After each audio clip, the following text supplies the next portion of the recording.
you're a home buyer, somebody or a young person looking to buy a home, you need a bit of a reset. There is a possibility on the other side of this that inflation could actually be quite low. You got me down again. Welcome back to Real Estate Mindset. This video is going to be absolutely bonkers. Today we have two special guests right here in front of us. We have Travis Spencer with Real Estate Mindset, and we have Jason Walter. So thank you both for joining us. In the background here, we have beautiful Lake Natoma in Folsom, California. And today we're going to go ahead and do questions from the subscriber, myself, to the content creators. So, are you both ready? I am ready. I think I'm ready. You know, the ducks are ready. You hear the ducks, like, geez Louise, when do they start getting crazy all of a sudden? Unbelievable with the ducks. All right, so first question up, we're gonna go ahead and alternate back and forth. The first question is gonna go to Travis, and then Jason, obviously you'll have a chance to go ahead and reply as well. All right. So first question, what would you tell people looking at buying a home in the current market? Okay, so, you know, what I would tell people that, you know, are trying to purchase right now is, first of all, take my free home buying course and just learn the basics so that you don't get taken advantage of. But, you know, and I'd also say that maybe it's the best, you know, I'm a little bit a bit more cautious than Jason. That's why I love him and I love his perspective. But, you know, something that I would look for in purchasing properties is definitely use the data to find a deal. When you purchase a property right now, you know, you may want to purchase something that has wedge or that has equity in it. Now that could be hard to, you know, to find. You're going to definitely need to find that by using the data, comparable sales. But I'd also say that, you know, you're going to want to find a property that cash flows. If you have to sell your property for one reason or another, whether it's, you know, God forbid, death, divorce, relocation, anything like that, you're going to want to be able to, you know, potentially lease out your property so that you cash flow. So, you know, I would say those two things are important, but also what's important in my opinion is just having a realistic expectation.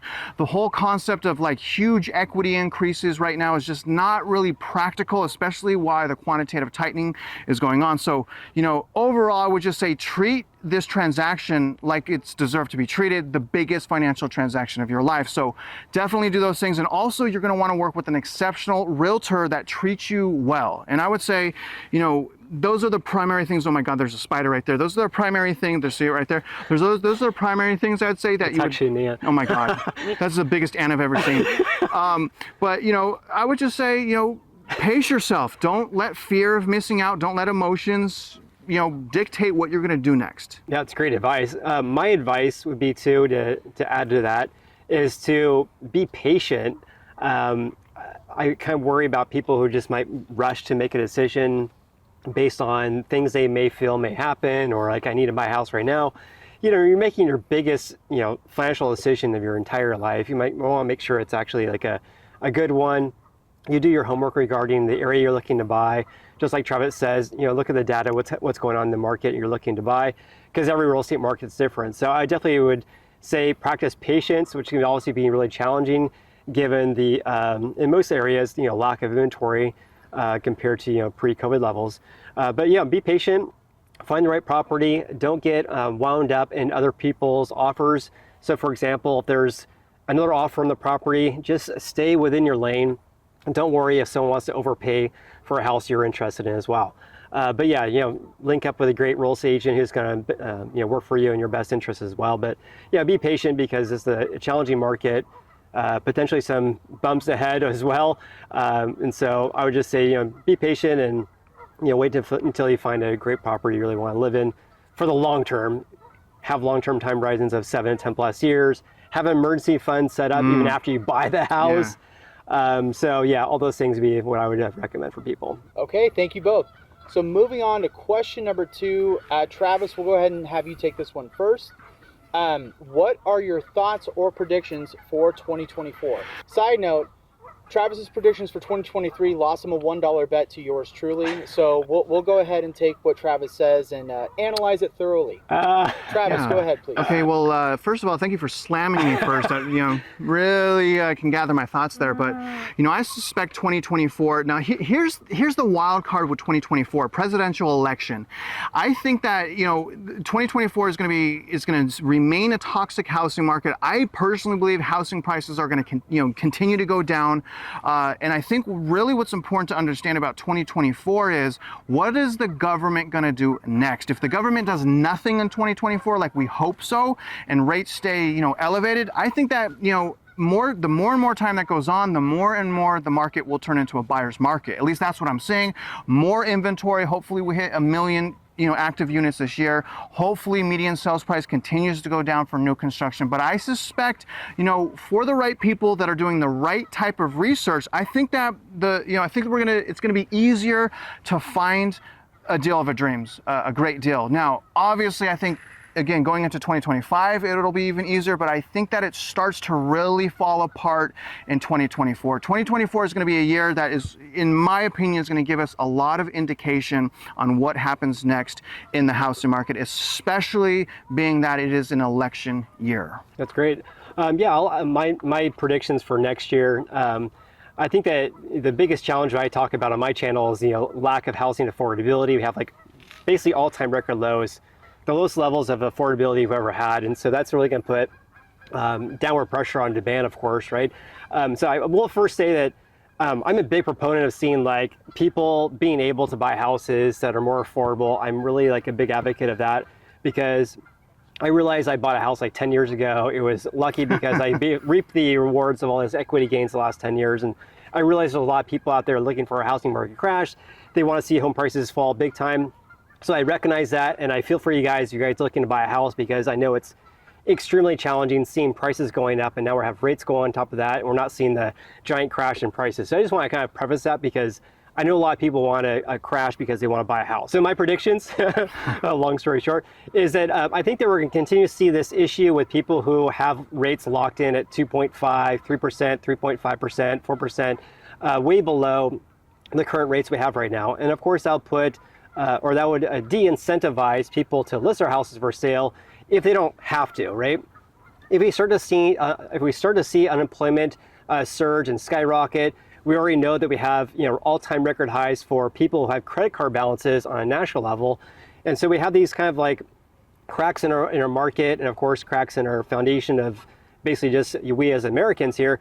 But I don't foresee the change of the number of new listings increasing big time unless people are really forced to because they lost their job, they're maxed out on their credit card, they need the equity out of their houses.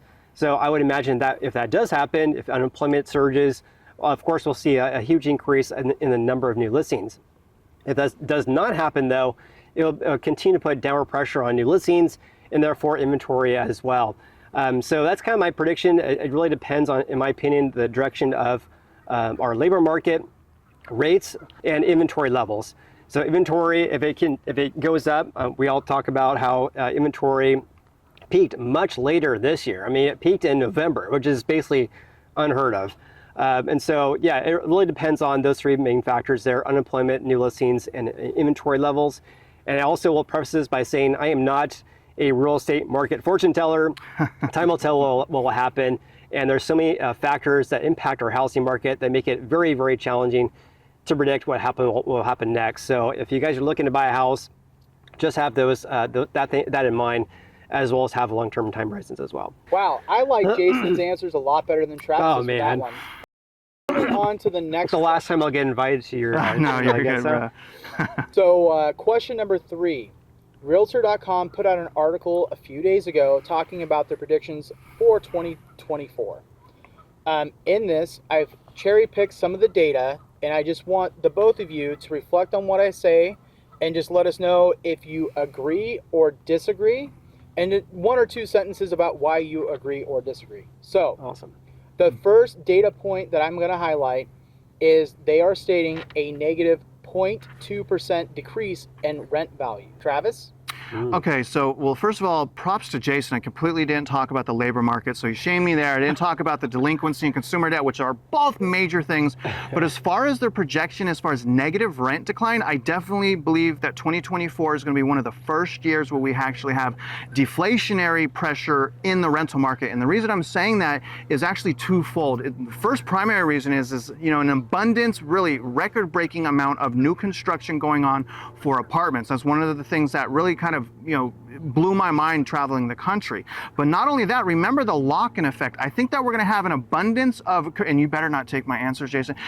Going first sucks, okay? First of all, but he's the guest, so I'll be the sacrificial lamb here. But I think it's a twofold thing. So not only do we have that record amount of new construction going on, we also have, the fact that those locked-in buyers, the locked-in homeowners will probably continue to convert their primary residence into long-term rentals because of the low interest rate. Having those low interest rate is going to make it way easier for people like that to cash flow versus an investor coming from the outside in trying to cash flow. So I think we're going to see that.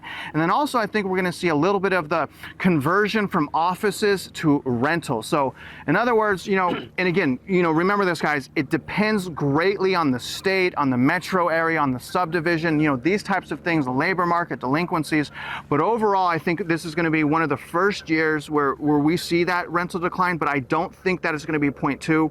I think we're going to see more on a national average, I don't know about double digits, but I would say if I were to guess, maybe a 5% or more drop in rental prices throughout 2024 on average. Now, some metro areas like Austin, that's already kind of having a meltdown. I think Austin can actually have potentially double-digit rental decline, but I think we're going to see stuff this year in 2024 that we've never seen before. Want to put a dollar on that?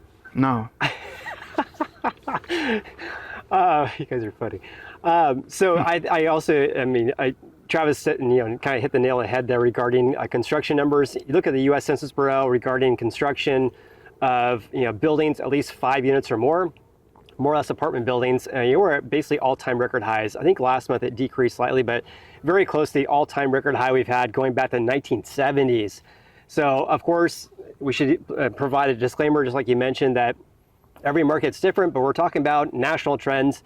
A decrease of 0.2% seems a little soft to me, given the fact we have all-time record highs for units under construction. Because keep in mind, once those apartment buildings are built up, they're ready for a renter to move in, they're going to be up against a lot of competitors regarding other rental buildings as well. So I would imagine that I am not an expert regarding the rental market, but a decrease of 0.2% seems a little bit soft, especially given the fact that rents have increased big time right after the onset of COVID here as well. So I don't really know the actual number per se, but I believe that it'll decrease more than the forecast by Realtor.com. Okay, thank you. So the next data point, Jason, we'll have you answer this one first. Thank God. Oh, man. Yes, All right. thank goodness. Now, this one's going to be a little hard for anyone to predict, but according to Realtor.com, average mortgage rate of 6.8% next year, but 6.5%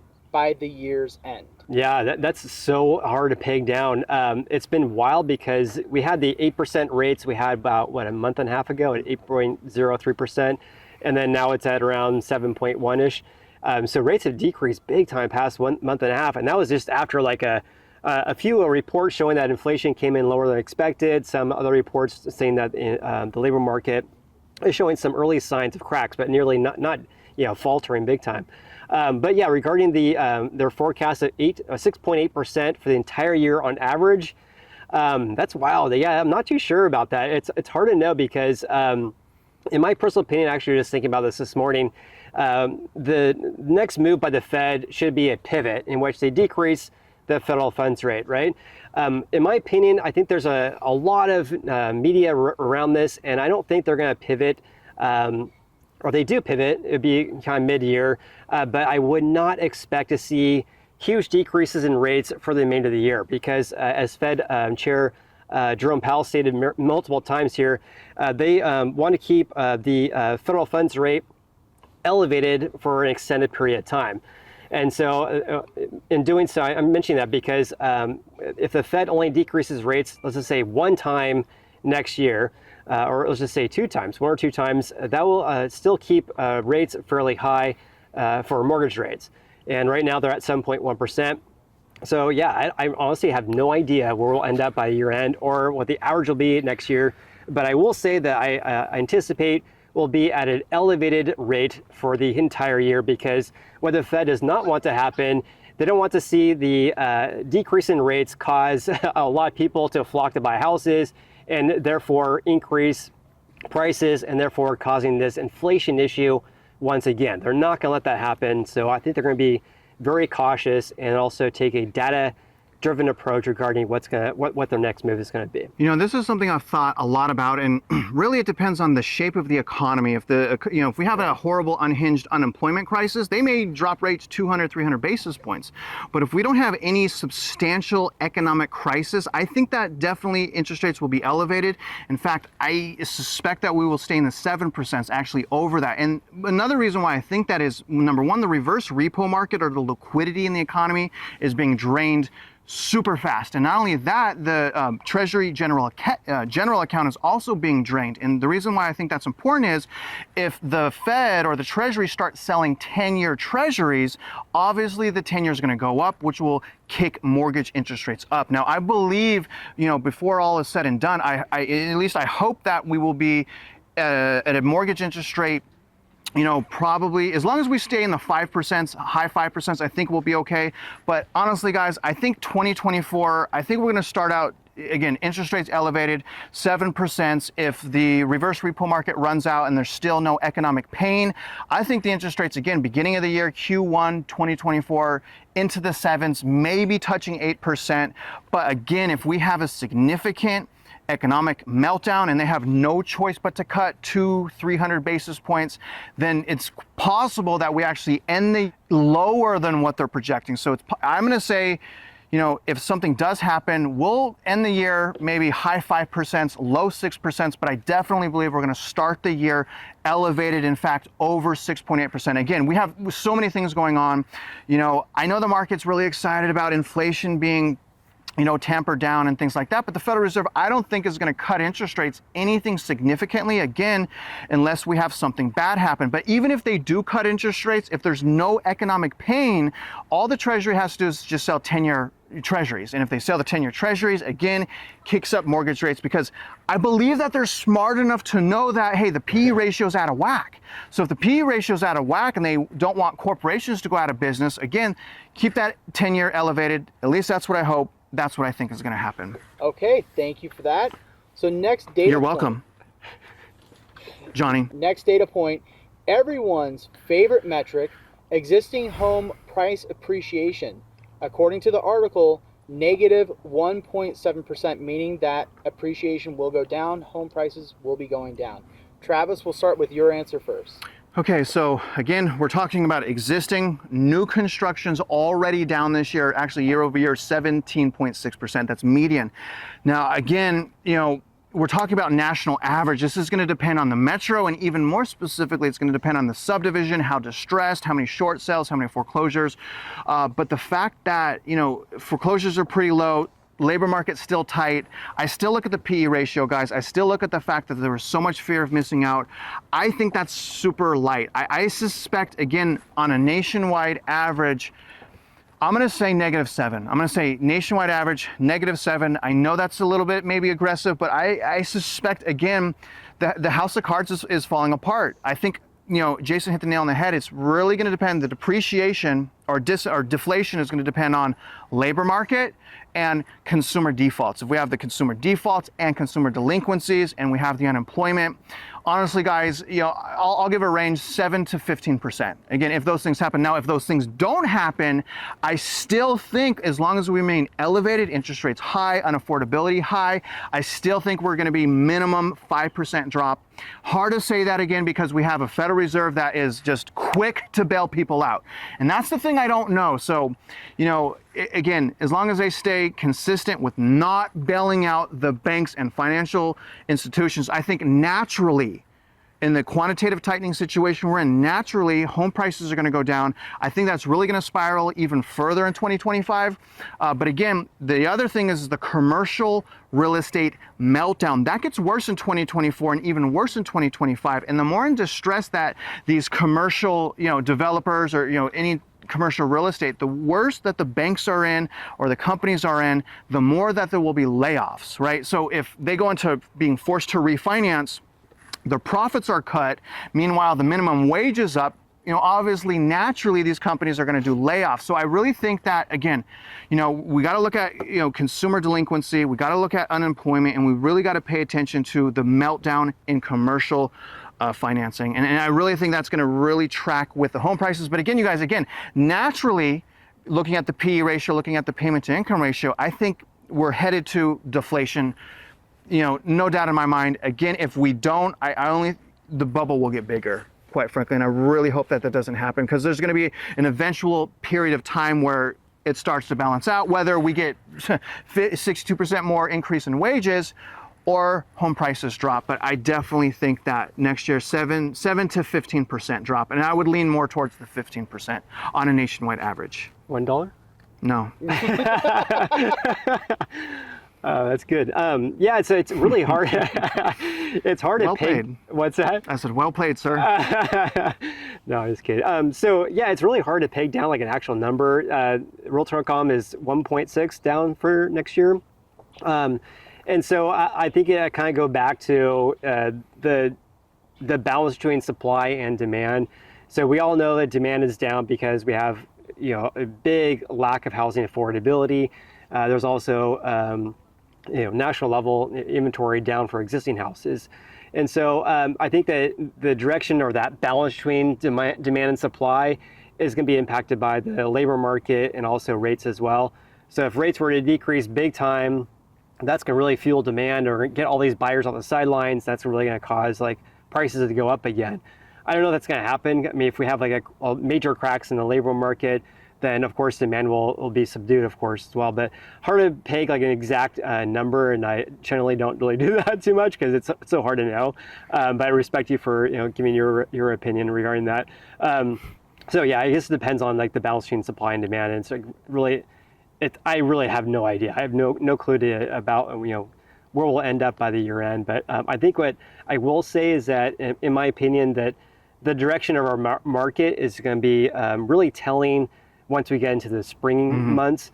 Once we get into April and May, if demand's still down, we're seeing more people list our houses for sale, we're not seeing demand increase enough, that's going to be a big issue. And so I think that I'm going to be closely following on my channel, leading indicators of what's happening in the spring months, because during the spring months, obviously demand tends to surge. We get new listings, but if there's an imbalance there, then that'll be really telling what's going to happen for the remainder of the year, in my opinion. Good one. Okay. That's good. Yeah, that's a good point. Next data point. Existing home sales up 0.1% to 4.07 million. Travis? It just, when I hear that, Johnny, I mean, and this is no offense to anyone, just my own, perception of that is just foolish optimism, a little bit of recklessness. I think that they're saying that because they're Realtor.com and they want to have kind of a, rosy colored outlook. And maybe my outlook is like poopy colored, but the fact that they think that sales are going to go up into 2024 in the face of the recession, in the face of unhinged unemployment, I think it's completely whack. I think people are going to be more worried about putting food on their table in 2024 versus going out and shopping for a house. And then also, guys, understand a lot of people that have been on the sidelines are losing hope. We don't know how many people have given up, saving their down payment, started charging debt, and just really given up on home ownership. And again, that topped with more uncertainty, with economic turmoil, job loss. I don't see that happening now. If the Federal Reserve flips and for the election, they want the numbers to look good, it could be a problem. So in that situation to where they just cut rates for no reason, maybe, right? But I don't, I have faith in the Federal Reserve not to cut interest rates unless they have to. Again, the P ratio is nothing new. Payment to income ratio, this is nothing new. So I suspect actually I think that maybe if, really looking at it, I think maybe mid threes, maybe 3.5 million in sales. And I know that's really low, but I suspect 2024, is going to be a sideways. Well, I think 2024 is going to be still unaffordable. And I think really the only people that are going to be able to buy in 2024 are well qualified buyers that are doing their homework, that have great credit, that have money saved. But I don't think we're going to be at 4.1. I'm going to go maybe mid threes, at best. And again, that really depends on what happens next. Labor market, Federal Reserve, presidential election. Really, really hard to tell what's going to happen. Especially, I don't trust these elections. A lot of funny stuff goes on, but I do not think we're going to hit 4.1. Thanks for that, Travis. All right, so my turn, right? Yeah. Okay. So yeah, I think that I think we should provide some context too regarding 4 million home sales. How does it compare to years past and such? I mean, 2020, I think we had, or is it 2021? We had 6.1 million. In 2022, I think we had 5.8 million existing home sales, and this is according to data from NAR. And then this year, my prediction was around 4 to 4.1 million. And so at 4 million home sales, that'd be a 13-year low. I mean, we're talking about low numbers anyway. So if Realtor.com is providing a prediction regarding that there's going to be an increase or a very small change compared to what we're seeing this year, we're still going to be at very low levels. I mean, 4 million, the lowest level is in about 13 years. If we get below 4 million to about 3.5, I think that's the lowest number since the 1990s, if I'm not mistaken. So it'd be a very low number of closed transactions. And so, yeah, I don't foresee a big surge of transactions happening in next year compared to this year. I think with the same issues we're seeing today is going to be kind of more or less same issues next year, albeit all things the same next year. So in my opinion, I think around 4 million is probably fairly accurate, but yeah, it depends on so many factors that are completely beyond our control, especially regarding rates. So last metric we'll cover from the article, and I had to reread the article twice to make sure I had the right number, but they're looking at existing home inventory being down 14% year over year for 2024. Travis, we'll go ahead and start with you on this question. Yeah. Okay. So I definitely don't think that there's going to be a drop of inventory going into 2024. I think that inventory is going to continue to go up into 2024. I suspect to have over 1 million active listings for existing. If we look at new construction, maybe we go down on new construction. Hard to tell without accurate data, but I think inventory is going to continue to go up. I think buy the inventory continue to go up, and I should have mentioned that as well. I think that, again, the more inventory goes up, more pressure on prices to go down. So again, it's really hard to make these forecasts. You could tell Realtor.com is just trying to stay safe, basically stay sideways, a little bit, less optimism. But when it comes to inventory, I suspect that it will go up. I am going to say the actually opposite and say maybe 15% increase of inventory. Again, so hard to say, because a lot of that has to do with delinquencies, the need for money, unemployment, being forced to sell. But again, the foreclosure bans are being lifted. I got to say I would be very surprised if we lost inventory going into 2024. So I'll say again, the opposite and double it. I'll go 15% increase versus decrease. Nice. Yeah, that's a bold prediction for a decrease. I'm a bold guy. No, I meant Realtor.com. Oh, yeah. But yeah, you have a bold prediction as well. I was just trying to figure out in my head, because I haven't read this article from Realtor.com, but if we have inventory decrease by 14%, right?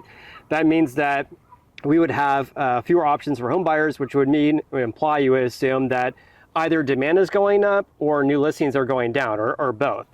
And so I was trying to figure out a scenario in which demand would increase so much, and that'd be only if rates were to fall big time, which I don't think it's really going to happen. So to me, that doesn't make a whole lot of sense that we'll see a decrease of inventory down by double digits, because I think that if we continue to see these cracks in the labor market and with people with these high credit card balances, one would assume that would cause people to list their houses in greater numbers than compared to this year. But yeah, like you said, it's really hard to kind of peg that one. But I'm just trying to figure out why would inventory decrease. But right. I don't see that happening. I would think that it'd be flat or up a little bit. But yeah, it's hard to say. Okay, so moving on from the article, we'll get into a couple more questions here. So the next question that I have is, would you recommend people buying a new home or something that's a pre-existing used home? Travis? Again with the first, unbelievable, Johnny. Okay, so would I recommend someone? Well, here's the thing right now. Okay, the thing is like it doesn't even make sense almost to even buy existing because the incentives are so much more favorable with new construction.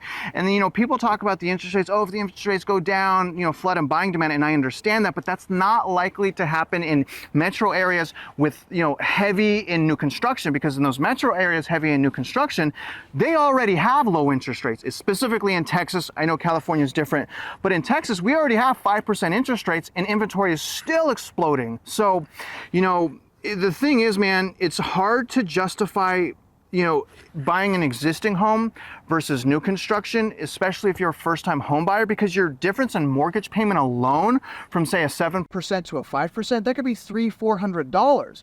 Plus on top of that, the builders are offering ridiculous buying incentives. So again, I'm going to have to say, you know, because of the buying incentives alone, even the price cuts, it makes a lot more sense buying new construction. My worry, though, is the quality of construction. Doesn't matter really the metro area. The homes that were built in 2021, 2022, after lockdown, it just seems from the reviews that it's extremely poor quality of construction. So, you know, as far as quality of construction, probably, you know, if you're going to gamble, if you're going to roll the dice, I would say if you're looking for quality, you're probably going to want to look to existing, do your home inspections. A lot of concerns with new construction, settlement, you know, with soil, who knows what's behind the walls. But as far as financially, as far as affordability, there's no question at all. New construction is the way to go. I mean, if you could buy the same house and one's $500 cheaper than the other and it's brand new and comes with a 10-year warranty, it doesn't make a lot of sense to do existing. So I think in order for existing to make sense, you know, you're going to need to see short sales, you're going to need to see foreclosures, you're going to need to see forced selling. Now, if you see the forced selling and you see existing under new construction prices, more affordable, maybe it makes more sense. But again, from a financial aspect, it's really hard to justify existing over new construction. So I'm going to say, again, new construction. And another reason is every house that's newly constructed is a forced sell. And also remember that the builders have room to go down, whereas existing, depending on when you purchased, these sellers may not be able to go down unless they purchase, again, prior to 2022. Prior to 2022, they'll have a little bit more room to take a hit in going down. But if these guys purchase 2022 and after, I mean, some of these people, they can't afford to go down. So, you know, absent short sales, absent foreclosure, I think that new construction is going to be the leader by far. Yeah, I think that's well said, Travis, because we have a white egret flying by. This beautiful. We're a beautiful Folsom here. Yeah, I think that you're absolutely right about the financial aspect of it. Like buying a new home construction, a house that's just been built versus an existing house. Home builders right now are just kind of throwing out incentives, you know, depending on the area, of course, but are giving all these incentives for buyers. It could be like, instead of getting the 7% rate, maybe they're offering at 5.5%, 30-year fix. Or they're giving you a $30,000 or $20,000 closing cost credit in which your out-of-pocket expenses decrease by that amount. And that is like something that existing homeowners can't compete at. You can't compete with that. And so that is a definite financial advantage of buying a brand new home construction right now. And on top of that, you have, for the most parts, more houses to choose from too, right? Whereas the resale market, you were still down by about 30 to 35% compared to the same level of 2019. So more options. And on top of that, more incentives. But I will go back to say that if you're looking to buy a house versus an existing or brand new home construction, it really depends on your personal preferences too, because oftentimes, like in Folsom Ranch, for example, we're not too far away from amenities and such, but sometimes it'll be these areas that are building new houses. They haven't built the infrastructure around it yet. There's no restaurants, there's no supermarkets. And so you might have to drive like a distance in order to get to shops and restaurants and supermarkets and such. And also the landscaping is obviously not mature in a brand new home construction. So, and then also the houses, most of the part, are close together and everything. So the feel of a new home development versus an existing house that's been in the was built like 30 plus years ago or whatever, is much, much different. So in my opinion, like it really depends on like your taste. Financially, to me, I totally agree with you that financially it makes sense to buy a new home right now versus an existing. But like that may not be your taste. Maybe it's not the area you're looking to buy. Maybe you want to see like big trees and like tree-lined streets. For the most part, for new home development, I can see that. That's kind of why I like older houses. But that just means so it really depends on your preference. For this next question, we'll start with Jason first. So how does one or someone find a good realtor or mortgage broker? Good question. So I would say that that's probably you're buying like the biggest asset you probably ever buy your entire life. So make sure you're working with someone who is patient with you, works in your best interest. That's really, really important because we all know there's great agents out there and there's really bad ones as well. And I always tell people that the barriers into real estate is very, very low because getting your license is a total joke. It's just so easy to get your license. I think I passed my exam in like 30 minutes versus I have a CPA license. I took 4 exams and I failed like most of them. So it took me like 2 years. So because of that, it's very easy to get your license. Therefore, there's a wide range of agents that you can work with. There's amazing agents out there, but there's also shady agents as well, unfortunately. So yeah, if you guys are looking to link up with a great real estate agent nationwide, you can check out my website, which is realestateteamfinder.com. Just enter your information, a little bit about your search or real estate goals, and I'll reach out to you and I'll link up with a great agent. So this is a little bit different from realtor to loan officer. When it comes to a realtor, we have the advantage of review. So the first thing that I'm doing, say I'm in Boise, I'm going to Google and I'm putting Boise realtor, and then I'm seeing how many stars. But one of the things that people do not do when it comes to shopping for a realtor is they don't interview you. So again, the biggest financial transaction in your life, but yet someone's going to interview 5 people to clean the driveway? It just doesn't make sense to me. I know it's unpleasant, but you need to sit down with different realtors because the personality and skills vary significantly. And not only that, now he's sitting them down, looking them eye to eye, making sure they're good people, and you can really generally tell if someone's a good person. You're going to want to work with a realtor that knows how to do a market analysis. You would be shocked how many realtors do not know how to do a market analysis on subject property subdivisions, and Or don't want to. Like, or they don't know how to do it when it takes like 5 minutes. So again, get with a realtor that knows how to take MLS data and basically, shows you where prices were at in 2022, even 2023, 2021. But you're going to want to use realtors that are data heavy and that do not cheerlead. If anyone pushes you to buy, you need to run. We should, and again, in my opinion, be taking our time when it comes to buying the biggest financial transaction of your life. And when it comes to loan officers, okay? When it comes to loan officers, there's 2 things you look at with loan officers. First of all, you're going to want to interview, but the 2 things that you're going to look at with loan officers is the cost to get the mortgage, what's the interest rate, what's the closing cost, and arguably even more important than that, the due diligence that the loan officer does. You're going to want to ask them if they've ran AUS on your file, which stands for Automated Underwriting System. And if they say they did, then immediately ask them, was it LP or DU, which is Loan Prospector, or Desktop Underwriter, which is Fannie Mae or Freddie Mac. So again, when it comes to the loan officer, understand due diligence is key. It's really the job of the loan officer. But the other thing is cost of the loan as far as closing cost and what is the interest rate. And those are, again, you guys, people just don't do that. And in order a lot of times to get an accurate quote from a loan officer, you have to do the stuff that's not fun. You have to send in your documents, your income documents, your asset documents, your ID, and things of that nature. But by doing so, you take, you help take the human element of error out of the equation. We're in an industry, unfortunately, where people overpromise and underdeliver. And if you're not doing your due diligence up front, who could you really blame for that? Yeah, awesome. I would say, I would add to that too. It's awesome that when comparing loan officer to loan officer, ask for their current rate today at par with no discounts, because a common ploy that some may do is to give you a rate quote, but they charging 2 points. Yeah, they're charging 2 points, exactly. So if you want to compare apples to apples for rates, ask for what's your rate at par, which means charging no points, because if you're looking at one rate that's at 6.5%, the other one's at 7%, but find out that 6.5, you're paying like $5,000 in points, it's not really comparing apples to apples. So I would really advise you guys to look at I look at that as well. That's a solid point. All right, moving on to the last question for this interview. Because the both of you are world famous international YouTube superstars that have millions of subscribers and viewers on a monthly basis, what is the one thing that you want your subscribers to know? So it could be life advice, it could be a moral, a daily task, anything that you do in your everyday lives to enrich it. Travis. Oh, okay, no. Oh, we'll go Jason. I'm ready to go whenever. You're the guest. You tell me. Okay, I always say that anyone who's watching our channels, I think we probably have very similar viewership, similar views, just as Johnny said.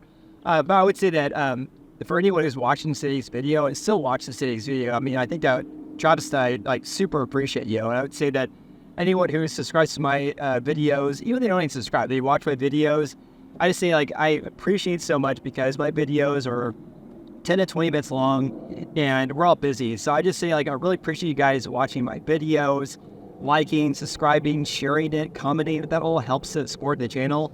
And Travis and I were just talking about earlier how YouTube's a grind. Most people think you just make a video and you just start on the internet. It's like you work for an hour a day, but holy cow, it's a lot of work. I mean, I know we love doing what we do and sharing as much value as we can with our viewers. But yeah, my main takeaway and main message to my viewers and people watching today's video is that I appreciate you. It's a lot of work here, and really appreciate all the comments and even people who challenge us in the comments too. I mean, it's good to have a different perspective on things as well. So yeah, main big takeaway is I definitely appreciate you guys. I'm ready to smoke him on this now, but yeah, just kidding. I would say, guys, the primary thing with my channel is just, understanding my relentless pursuit for the truth. What's really happening, what's going to happen next. So I want you guys to know, I'm always after additional perspective, bullish perspective, bearish perspective, and I also want you guys to know that, I'm trying to make people smarter and give people more tools to be an educated home buyer. But also another thing, guys, and I know I'm a little bit more emotional, I want you guys to know that I'm not going to hide, I'm not going to turn my back to you. If I'm wrong about my forecast, I'm going to sit my butt in the chair. If I got to take a roasting, I'm going to take a roasting, but I'm not going to be turning my backs on you. And what you're going to get from me, you're going to get genuineness. Okay. I'm not particularly the most brilliant person, although I like my camera setup. I don't know if you guys like that. I mean, a little pride on that, but you guys here's the thing. I'm just a normal person with a couple cameras. That's it. So you're going to get me being real.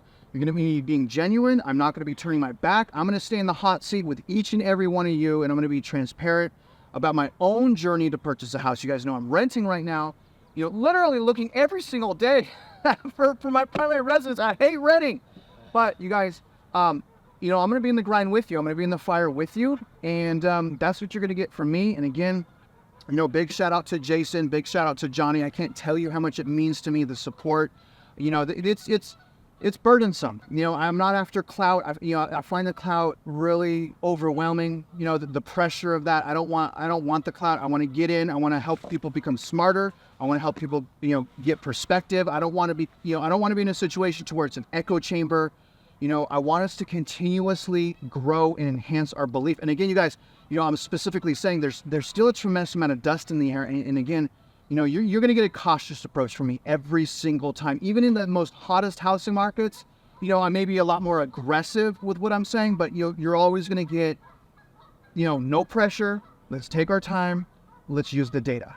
And that's my primary objectives in what I'm doing here. All right, and before Travis does the outro and wrap up for this video, we want to give Jason the chance to let everybody know that's watching this video how to get a hold of him, where to find his content. Jason?